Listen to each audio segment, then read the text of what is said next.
মাত্র ১৭ বছর বয়সে মিশরের রানী হয়েছিলেন ক্লিওপেট্রা। তিনি ৯টি ভাষা জানতেন। ইতিহাস, ভূগোল, শরীরবিদ্যা, রাষ্ট্রনীতি, অর্থনীতি, প্রাণীবিদ্যা, রসায়ন ইত্যাদি সমস্ত কিছুই তিনি জানতেন। নিঃসন্দেহে তিনি প্রভাবশালী রানী ছিলেন মিশরের, এবং তিনি মিশরের আদিবাসী না হয়েও মিশরের সর্বোচ্চ ক্ষমতাশালী নারী ছিলেন। মাত্র ২২ বছর রাজত্ব করার পর সাপের কামড়ে তিনি মারা যান। তার মৃত্যু আজও রহস্য। নিজের ভাইকে বিয়ে করেন এই সম্রাজ্ঞী, তাকে নদীর জলে ডুবিয়েও মারেন। তার বাবা যখন মারা যান তখন তার বয়স ছিল ১৮ বছর, নিজেও কিশোরী, তার ২ ভাইও তখন কিশোর।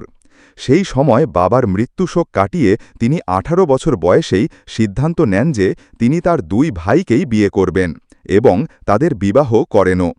তবে এর পিছনে ছিল অন্য কারণ। তিনি চেয়েছিলেন ভাইদের সঙ্গে তিনিও সিংহাসনের সমান দাবিদার হবেন, তাই সহজ পন্থা হিসেবে তাদের বিবাহ করার পথ বেছে নেন।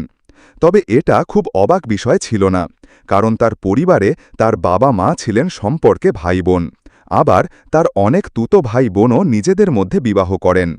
সেই সময়ের মিশর রাজপরিবার বিশ্বাস করত তাদের পরিবার দেবতার আশীর্বাদ ধন্য। মূলত রাজ রক্ত যাতে পবিত্র থাকে সেই জন্য রাজপরিবারে নিজেদের ভাই বোনের মধ্যে বিবাহ চালু ছিল। যাই হোক, তিনি নিজের ২ ভাইকে বিবাহ করে সিংহাসনে নিজের দাবি সুনিশ্চিত করার পর কিন্তু এক ভাই তথা পতি তাকে সিংহাসনের দাবি থেকে সরিয়ে দেন। এতে সম্রাজ্ঞী কিন্তু দমে যাননি, তিনি ক্ষমতা ছাড়তে রাজি ছিলেন না। তাই মিশরের এই বিখ্যাত সম্রাজ্ঞী হাত মেলান জুলিয়াস সিজারের সঙ্গে। তারপর ভাই তথা স্বামীর সঙ্গে যুদ্ধে অবতীর্ণ হন। সেই সম্রাজ্ঞী ক্লিওপেট্রার কাছে যুদ্ধে হেরে যান তার ভাই।